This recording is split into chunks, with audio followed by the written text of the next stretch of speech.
यक्षिणी।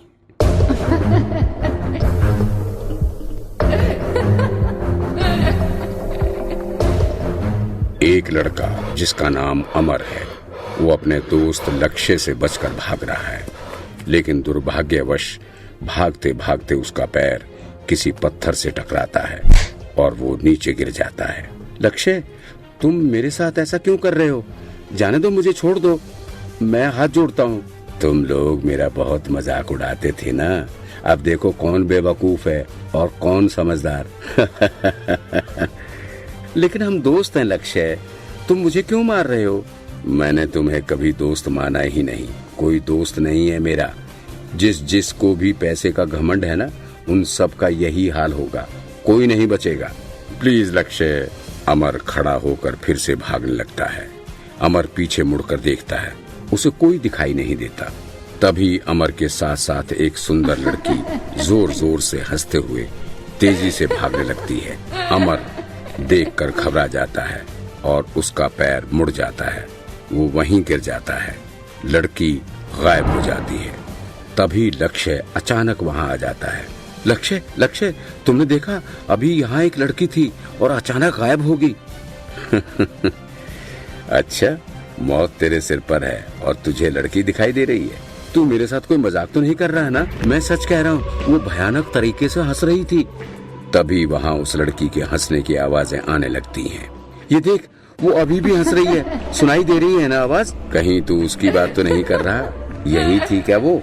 वो लड़की हवा में उड़ती हुई अमर की तरफ आ रही थी। हाँ हाँ, यही है, ये तो कोई चुड़ैल है। लक्ष्य, मुझे बचा ले, मुझे बचा ले। लड़की अमर के पास आती है और बहुत भयानक तरह से मुस्कुराते हुए अमर की तरफ उड़ते हुए आकर तेजी से उसके शरीर में घुस जाती है, जिससे अमर वहीं मर जाता है। उसकी मौत पर लक्ष्य और लड़की जोर जोर से हंसने लगते हैं। समझ में नहीं आ रहा कि अमर के साथ ये सब कौन कर सकता है? आखिर कौन? उसका तो कोई दुश्मन भी नहीं था। तुम चिंता मत करो राजन, उसका कातिल जल्द ही पकड़ा जाएगा। तभी दरवाजे की घंटी बजती है।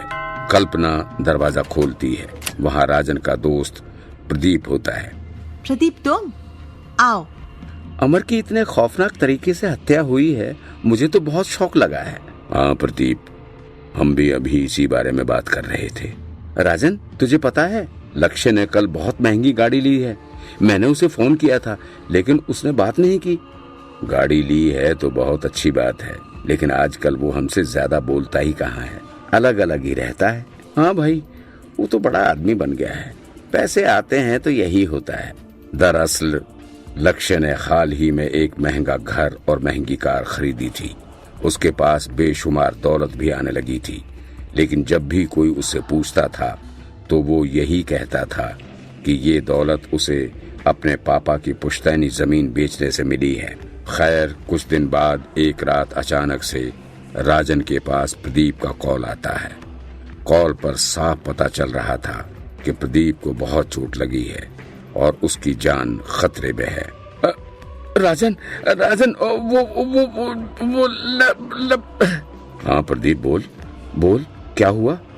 कहाँ है तू? बता, मैं आ रहा हूँ। Hello hello. तभी प्रदीप के जोर से चीखने की आवाज आती है। इससे पहले कि प्रदीप कुछ बोल पाता, वो अपना दम तोड़ देता है। इसके तुरंत बाद राजन अपनी गाड़ी लेकर प्रदीप को देखने के लिए उसके घर जाता है। जब उसके घर पर पहुंचा तो देखता है कि वहां पर पुलिस आई हुई है और वे उसकी लाश को वहां से ले जा रहे हैं। प्रदीप की लाश के 2 टुकड़े हुए थे और ऊपर का हिस्सा दरवाजे के बाहर था और नीचे का हिस्सा दरवाजे के अंदर था। ये सब देखकर वो जोर जोर से रोने लगता है। लेडी इंस्पेक्टर उसे संभालती है और उसे थोड़ी बहुत पूछताछ करती है। राजन जी, इतनी दर्दनाक मौत कौन दे सकता है? क्या प्रदीप जी की किसी से ज्यादा दुश्मनी थी? आपको किसी पर शक है? मैडम, मुझे प्रदीप की कॉल आई थी। प्रदीप मुझसे कुछ कहना चाहता था, लेकिन वो कह नहीं पाया, मुझे बिल्कुल अंदाजा नहीं है कि किसने किया है ये सब। ठीक है मिस्टर राजन, अगर आपको कुछ और याद आए तो हमें बता दीजिएगा। ठीक है मैडम। इस घटना के कुछ दिन बाद राजन के साथ कुछ ऐसा होने वाला था जिससे उसे पता लगने वाला था कि आखिर ये सब उनके दोस्तों के साथ क्यों हो रहा था। दरअसल एक दिन जब राजन घर में अकेला था, दरवाजे पर जोर जोर से ठक ठक होती है। अरे ये दरवाजा कौन पीट रहा है? बेल क्यों नहीं बजा रहा? कैसे अजीब लोग हैं। कौन है? कौन है? बोलो, कौन है वहां? कुछ देर में शांति हो जाती है। राजन खिड़की से बाहर की तरफ देखता है पर वहां कोई नहीं होता। फिर राजन दरवाजा खोल देता है तो अचानक से उसके सामने लक्ष्य आ जाता है। अरे लक्ष्य, तुम आओ अंदर। और तुम दरवाजा क्यों पीट रहे थे? बेल भी तो बजा सकते थे। अरे कहाँ गया ये? लक्ष्य, लक्ष्य! राजन दोबारा बाहर जाकर देखता है लेकिन उसे कोई दिखाई नहीं देता।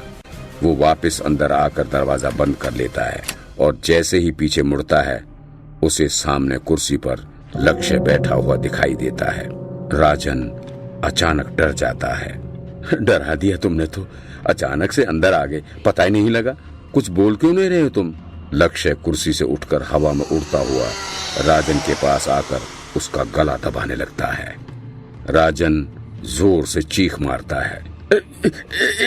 ये क्या कर लक्ष्य, छोड़ो! राजन उसे जोर से धक्का देकर पीछे हटा देता है। तभी अचानक से लक्ष्य एक लड़की में परिवर्तित हो जाता है और वो लड़की कोई और नहीं बल्कि वही थी जिसने अमर की जान ली थी। आखिर कौन थी ये? खैर, वो लड़की राजन के सीने में चाकू घूंपने ही वाली होती है कि वहां पर उसकी पत्नी कल्पना आ जाती है और कल्पना को देखकर वो लड़की गायब हो जाती है। अपने पति की ऐसी हालत देखकर कल्पना बेहद डर जाती है। राजन, तुम ठीक तो हो ना? क्या हो रहा है ये सब? हे भगवान! लेकिन राजन इतना डर गया था कि वो कल्पना से कुछ भी बोल नहीं पाता और डरा हुआ रहता है। कल्पना उसे बहुत समझाती है और सांत्वना देती है। तब थोड़ी देर में वो कल्पना को सारी बात बता देता है कि कैसे लक्ष्य एक लड़की में बदल गया था। तभी कल्पना बिना सोचे समझे अपने पति को एक बाबा के पास ले जाती है। राजन बाबा को सारी बात बताता है और बाबा समझ जाते हैं कि जिस लड़की ने राजन को मारने की कोशिश करी थी वो कोई साधारण लड़की नहीं बल्कि यक्षिणी है, जो उस आदमी की हर एक इच्छा पूरी करती है जिसने उसे इस दुनिया में बुलाया हो। बाबा जी, मेरे पति की जान कैसे बच सकती है? कुछ कीजिए बाबा जी, कुछ कीजिए। इसका केवल एक ही उपाय है।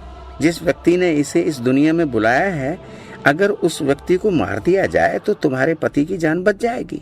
और हाँ, वो ऐसे ही और लोगों की जान भी लेती रहेगी। वो जान की प्यासी है। बाबा की ये बात सुनने के बाद कल्पना और राजन बिल्कुल भौंचक्के हो जाते हैं और डर जाते हैं। वहीं दूसरी ओर लक्ष्य यक्षिणी से बातें कर रहा है। मुझे यकीन नहीं होता कि तुम मेरी हर इच्छा पूरी कर सकती हो। क्यों नहीं मेरे मालिक, मैं इस दुनिया में सिर्फ आपकी इच्छाएं पूरी करने के लिए आई हूँ। अच्छा हुआ जो वो किताब मुझे मिल गई, उस किताब की वजह से ही तो तुम मिली हो मुझे। दरअसल लक्ष्य को एक पुरानी किताब मिली थी जो यक्षिणी के बारे में थी और वो पुस्तक उसे अपने पिताजी की पुरानी अलमारी में मिली थी। शायद उसके पापा को सारी सच्चाई पता थी और इसलिए उन्होंने कभी भी इस किताब का इस्तेमाल नहीं किया। लेकिन उसके पिता के इस दुनिया से चले जाने के बाद लक्ष्य ने उस किताब का इस्तेमाल कर लिया था, जो यक्षिणी के आने की वजह बनी। साथ ही वो अपने दोस्तों को इसलिए मारना चाहता था क्योंकि वो अपने दोस्तों की अमीरी से नफरत करता था। उसने केवल अपने दोस्तों को भी नहीं बल्कि उन लोगों को भी मारना चाहा जिससे वो नफरत करता था। तभी उसी रात वहां लक्ष्य के घर पर कल्पना और राजन आते हैं। उन दोनों ने निर्णय ले लिया था कि वो लक्ष्य को मार कर ही रहेंगे ताकि और लोगों की जान बच सके। दोनों लोग चुपके से लक्ष्य की घर की खिड़की से घुस जाते हैं और अपने साथ लाए हुए पेट्रोल के डिब्बों से पेट्रोल वहां पर छिड़कने लगते हैं। तभी वहां पर यक्षिणी आ जाती है और भयानक तरीके से चीखने लगती है। वो राजन को यहाँ वहाँ उठाकर फेंकने लगती है।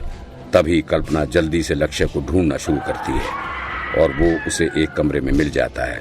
कल्पना लक्ष्य को चाकू लेकर मारने के लिए आगे बढ़ती है, लेकिन हाथापाई में वो चाकू उल्टा कल्पना को ही लग जाता है। कल्पना वहीं बेहोश हो जाती है। तभी थोड़ी देर में घर में आग लगने लगती है। नहीं नहीं नहीं नहीं, ये नहीं हो सकता। ये आग बाबा ने लगाई थी। दरअसल बाबा भी इन दोनों की मदद करने आ गए थे। बेटा राजन, जल्दी चलो यहाँ से, ये घर जलकर राख हो जाएगा। लेकिन मेरी पत्नी कहाँ है? कल्पना, कहाँ हो तुम? तभी यक्षिणी अपनी शक्ति से आग को बुझाने लगती है और वही बाबा उसे रोकने के लिए मंत्र पढ़ने लगते हैं। राजन कल्पना को ढूंढते हुए दूसरे कमरे में पहुंच जाता है। उसे वहां कल्पना जमीन पर लेटी हुई दिखती है, जिसके शरीर से खून निकल रहा होता है। कल्पना, चलो मैं आ गया हूँ, अब तुम्हें मैं कुछ नहीं होने दूंगा। राजन, तुम्हें यक्षिणी को खत्म करने के लिए लक्ष्य को मारना ही होगा। तुम मेरी फिक्र मत करो, जाओ और जिस काम के लिए हम यहाँ आए हैं उसे पूरा करो, जाओ। इतना कहकर कल्पना अपना दम तोड़ देती है। राजन देखता है कि उस कमरे में लक्ष्य पागल की तरह किताब ढूंढ रहा है।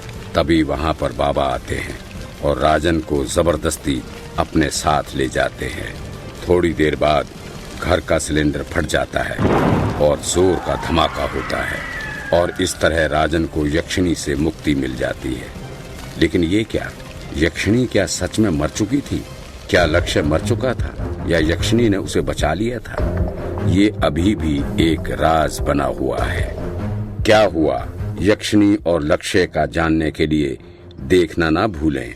यक्षिणी भाग 2 जल्द आ रहा है आपके चहेते चैनल अनकहे किस्से पर।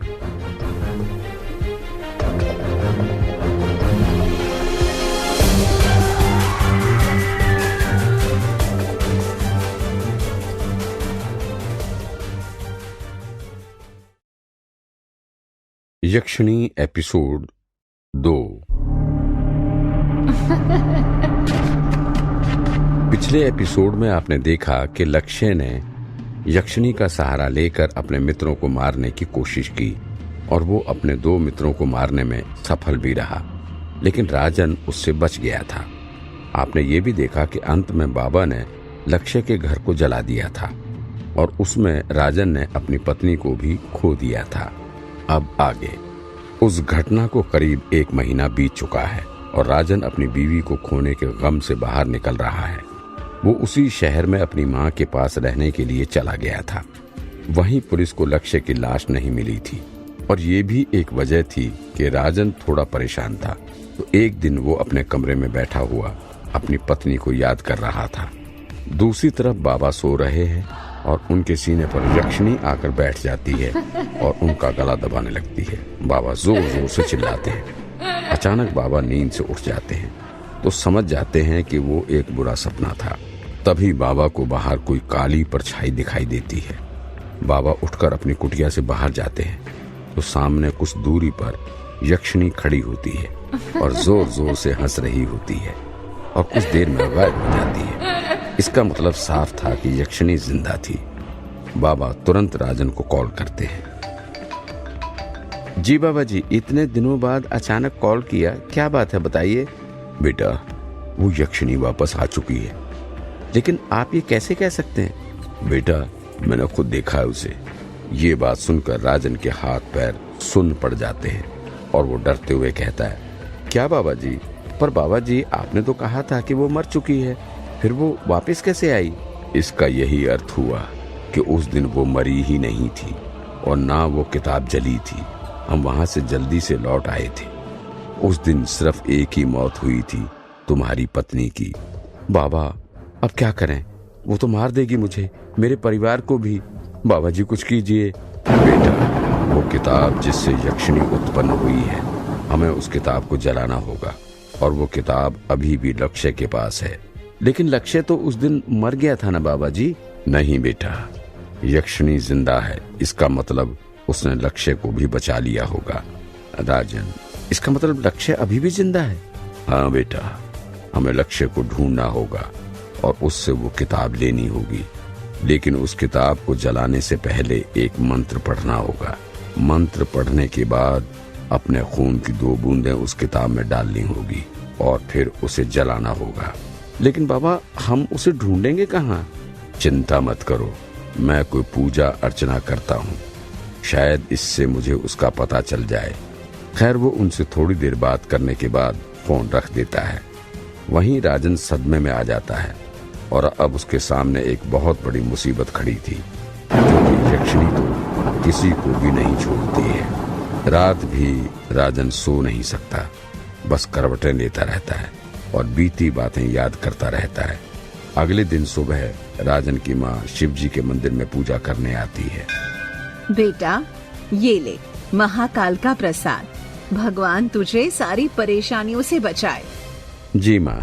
तभी इसके बाद राजन को लगता है कि अगर वो महाकाल की भक्ति करेगा तो शायद उसे यक्षिणी से मुक्ति मिल जाए।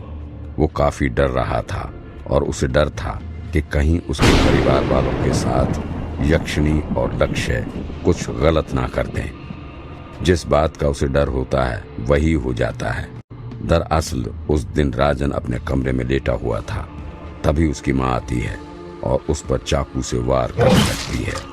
मार डालूंगी, मार डालूंगी। माँ, ये क्या कर रही हो आप? बेचारा राजन अपने आप को जैसे तैसे बचा लेता है। वहां से भागकर वो दूसरे कमरे में जाकर दरवाजा अंदर से लॉक कर लेता है। जैसे ही वो पीछे मुड़ता है, वो देखता है कि उसकी माँ तो उसी कमरे में जमीन पर पड़ी हुई है और उनके पेट से काफी खून निकल रहा है। अपनी माँ को देखकर काफी दुखी होता है और उन्हें उठाने की कोशिश करता है। वहीं दूसरी ओर उसकी माँ के रूप में आई हुई यक्षिणी बार बार दरवाजा खटखटा रही थी। तभी राजन जोर जोर से महामृत्युंजय का जाप करने लगता है और यक्षिणी वहां से चली जाती है। राजन तुरंत मौका पाकर अपनी माँ को हॉस्पिटल ले जाता है। आपकी माँ की हालत बहुत क्रिटिकल है, अब उन्हें कोई चमत्कार ही बचा सकता है। राजन बहुत दुखी होता है और जल्दी से अपने पापा को कॉल करके सारी बात बताता है। उसके पापा काम से बाहर रहा करते थे और जब उन्हें ये बात पता चलती है तो वो तुरंत फ्लाइट से वहां आ जाते हैं। दूसरी तरफ बाबा अपनी कुटिया में ध्यान लगा रहे होते हैं। तभी उनकी कुटिया का दरवाजा खटकता है। बाबा उठकर दरवाजा खोलते हैं तो सामने एक औरत होती है जो बहुत परेशान दिख रही थी। बाबा जी, कृपया मेरी मदद कीजिए, मैं एक बड़े संकट में हूँ। हाँ बताओ बेटी, क्या समस्या है? आप है मेरी समस्या। तभी उस औरत का रूप बदल जाता है। वो कोई और नहीं बल्कि यक्षिणी थी। वो जोर जोर से हंसने लगती है और अचानक गायब हो जाती है। तभी बाबा दरवाजा बंद कर देते हैं और अंदर कमरे में चले जाते हैं। बाबा फिर से राजन को फोन करके सारी बात बताते हैं। बाबा जी, मैं आप ही के पास आ रहा हूँ। यक्षिणी ने मेरी माँ को मौत के करीब लाकर खड़ा कर दिया है। तभी राजन बाबा के पास जाता है, क्योंकि अब बस यही तरीका था उसके पास अपने परिवार वालों को बचाने का। लेकिन जब वो वहां पहुंचता है तो बाबा उसे वहां नहीं मिलते और वो उन्हें यहाँ वहां ढूंढने लगता है। तभी बाबा उसे एक कमरे में मिलते हैं और वो देखता है कि बाबा के सीने में एक बड़ी लोहे की रॉड घुसी हुई है। बाबा दर्द से तड़प रहे थे। राजन घबरा जाता है। बाबा, ये कैसे हुआ? किसने किया? ये काम उसी का है बेटा। तुम फूलपुर जाओ, तुम्हें वहां शिव नाम के एक बाबा मिलेंगे।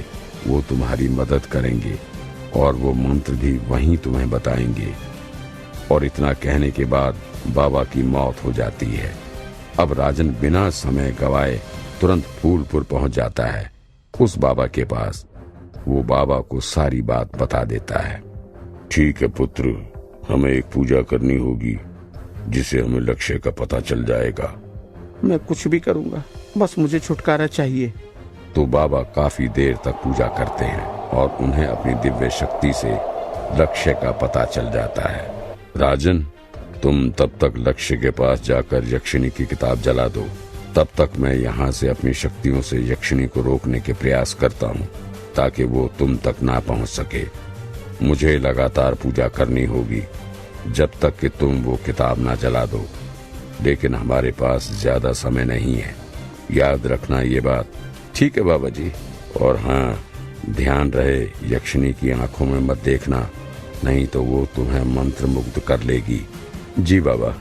तो राजन तुरंत बाबा के बताए हुए पते पर निकल जाता है। वहीं बाबा यक्षिणी को काबू में करने के लिए मंत्र पढ़ना शुरू करते हैं। वही यक्षिणी एक जंगल में किसी जानवर का मांस खा रही होती है। तभी उस पर बाबा की शक्तियों का असर होने लगता है। उसे बेचैनी होने लगती है। वो चल नहीं सकती, ना उड़ सकती है। गुस्से से वो जोर जोर से चिल्लाने लगती है। उसकी आंखों का रंग बदलने लगता है, लेकिन उसे काबू में करना इतना आसान नहीं था। तो बाबा के शरीर पर चोटें आने लग जाती हैं, लेकिन बाबा खुद को संभाल लेते हैं। वहीं लक्ष्य पहले से ही राजन का इंतजार कर रहा था, इसलिए राजन जैसे ही उसके घर में पहुंचता है वैसे ही लक्ष्य उसके पैर में चाकू घूंप देता है, जिससे वो नीचे गिर जाता है। तभी राजन लक्ष्य को भावुक करने की कोशिश करता है। लक्ष्य देखो, यक्षिणी ने तुम्हारा क्या हाल कर दिया है, ऐसा मत करो लक्ष्य। बहुत अच्छे मेरे हाल, मेरी तरक्की तुमसे देखी नहीं जा रही है, हैं? जलन हो रही है ना? तू ऐसा कैसे सोच सकता है? तू मेरा भाई जैसा है। तुम्हारी माँ भी तो कहती थी ना हमें कि हम भाइयों की तरह हैं, और वो भी ये कहती थी ना, गलत काम नहीं करना चाहिए। याद है ना तुम्हें? फिर तुम इस रास्ते पर क्यों चल रहे हो? मेरी माँ अब इस दुनिया में नहीं रही। इस यक्षिणी ने तुम्हारी माँ को मारा है, ये तुम्हें भी मार देगी। यह हत्यारण है तुम्हारी माँ की। दरअसल उसकी माँ की मौत हाल ही में हुई थी, और वो भी यक्षिणी के कारण। और वो अपनी माँ के बारे में सोचने लगता है और रोने लगता है। तभी राजन मौका पाकर धीरे धीरे एक पैर से चलकर मेज से यक्षिणी की किताब उठा लेता है, जो कि पीछे ही रखी हुई थी, और कमरे से बाहर निकलकर बाहर से कुंडी लगा देता है, और लक्ष्य अंदर ही रहकर रोता रहता है। तो राजन किताब लेता है और बाबा के द्वारा बताए गए उस मंत्र को पढ़ता है। उसके बाद वो अपनी उंगली को चाकू से हल्का सा काट देता है, और अपने खून की कुछ बूंदें उस किताब पर डालने के बाद उसे जलाने ही वाला होता है कि वहां पर यक्षिणी आ जाती है। असल में यक्षिणी अपनी शक्ति से बाबा के मंत्र जाल से बचकर निकल आती है। यक्षिणी को पता चल चुका था कि ये सब राजन और बाबा की चाल थी, इसलिए वो राजन को रोकने के लिए आई थी। वो राजन को मंत्र मुग्ध करने लगती है और अपना दुपट्टा यानी साड़ी हटाने लगती है। राजन, मेरे प्यारे राजन, मेरी तरफ देखो, मेरी आंखों में देखो। क्या तुम्हें मेरी जरूरत नहीं है? यक्षिणी की आवाज इतनी मधुर थी कि राजन उसकी आवाज में खोने लगता है और उसकी आंखों में देखता है। लेकिन तभी उसे याद आ जाता है कि बाबा ने उसे उसकी आंखों में देखने के लिए मना किया था, और वो खुद को संभाल लेता है। तभी यक्षिणी अपने हाथों के लंबे लंबे नाखूनों को उसके सीने के आर पार करने वाली ही होती है कि तभी वहां लक्ष्य कमरे का दरवाजा तोड़कर बाहर आ जाता है। यक्षिणी, यहाँ आओ। यक्षिणी, तुम्हारा मालिक मैं हूँ, मुझे खुश करो। तो यक्षिणी लक्ष्य के कहने पर उसके साथ दूसरे कमरे में चली जाती है, और दोनों एक दूसरे में खो जाते हैं। राजन समझ जाता है कि लक्ष्य ने उसे बचाने के लिए ऐसा किया था, और इतना कहने के बाद वो यक्षिणी की किताब को जला देता है, और यक्षिणी वहीं तड़प तड़प कर मर जाती है, और यक्षिणी के साथ लक्ष्य की भी वहीं मौत हो जाती है। इसके बाद वो अपनी माँ को देखने के लिए हॉस्पिटल जाता है और चैन की सांस लेता है, क्योंकि अब उसे सच में यक्षिणी से मुक्ति मिल गई थी।